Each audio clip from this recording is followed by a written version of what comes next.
আরে কি ব্যাপার ভাই, কি করতেছেন?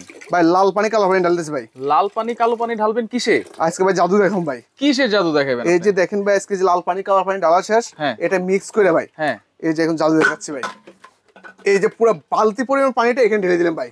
আয় হ্যাঁ হ্যাঁ ভাই, চাদরটা তো নষ্ট করে ফেললেন। আরে ভাই কি নষ্ট হয়েছে ভাই, এটা নষ্ট হওয়ার জিনিস নিয়েছি ভাই। তাহলে এটা কি ভাই? একবার নিয়ে এসেছি আপনার জাদুঘরি চাদর ভাই। জাদুকরি চাদর? এই জাদুঘরি চাদর সাথে আপনার বাসা থেকে আপনি নিজের এরকম জাদু দেখাতে পারবেন ভাই। ভাই পানি তো খেলতেছে ভাই। পানি খেলতেছে, দুলতেছে, নাচতেছে ভাই, দেখছেন ভাই? এটা কি ওয়াটারপ্রুফ চাদর? এটাই ভাই জাদুঘরি চাদু ভাই। ও রে, পুরো ম্যাজিকের মতো কাজ করে ভাই এগুলো ভাই। ম্যাজিক ওয়াটারপ্রুফ চাদর। হ্যাঁ ভাই, নিচে পড়ে নাই তো? এটা শুধু ওয়াটারপ্রুফ না, এটা হচ্ছে ভাই 3D ওয়াটারপ্রুফ বেডশিট 3D ভাই। ওয়াটারপ্রুফ। এই যে দেখেন ভাই, নিচে আপনি একটু ক্যামেরা দিয়ে দেখেন ভাই, এক আচ্ছা। ফোঁটা পানি কি নিচে পড়ছে ভাই? পরে নাই। কোনো কিছু পড়ে না ভাই। আচ্ছা, সাথে কি দুইটা মাথা বালিশের কভার দুইটা থাকবে? মাথার বালিশের কভার থাকবে, একটা চাদর থাকবে, ইভেন ডিজাইন থাকবে, অনেক বেশি ডিজাইন থাকবে ভাই। অনেক অনেক ডিজাইন থাকবে। দেখেন এখানে কিন্তু এক ফোঁটা পানিও পড়ে না ভাই। আচ্ছা আচ্ছা, কোনটা Okay. দেখে কোনটা নেবেন, একটা থেকে আরেকটা আরো বেশি সুন্দর, আরো বেশি আকর্ষণীয় ভাই। আচ্ছা আচ্ছা কিউট কিউট আপুদের জন্য নিয়ে এসেছে ভাই, কিউট একটা কালার। আচ্ছা, দাম কেমন থাকবে ভাই? Colour pink colour. দাম এক কত পিস নিলে থাকবে? 2350 টাকা, দুই পিস নিলে 4200, তিন পিস নিলে 6000 টাকা ভাই। 6000 টাকা সারা ভাই। বাংলাদেশ হোম ডেলিভারি হবে? সারা বাংলাদেশ আচ্ছা, 64 এছাড়া তো আরো অনেক ডিজাইন আছে নাকি? ভাই। এই মুহূর্তে আপনার স্ক্রিনে তো নাম্বার আছে, আপনি যোগাযোগ করেন, আরো 10টারও 20টার বেশি বেশি কালার আছে ভাই।